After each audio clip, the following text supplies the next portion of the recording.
Okay. Halika't samahan nyo kung kumain.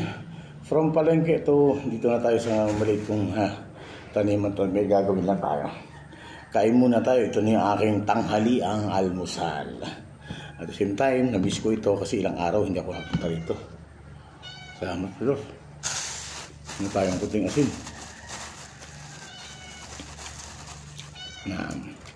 Ang ulam natin ay ampalayang hilaw at saka may kunti akong beef stick.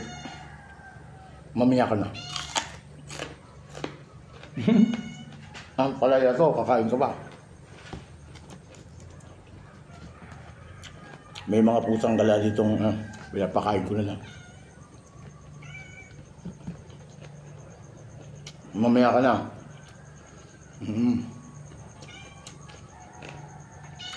May mga anak ka pala. Mamaya. Ampalaya pala ang ulam ko. Mahinog ako nakuha. Mag-isa.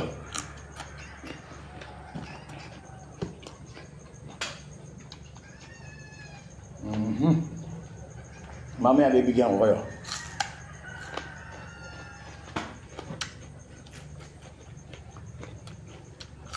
Okay, kain tayo.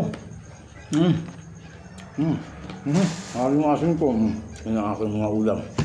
Okay.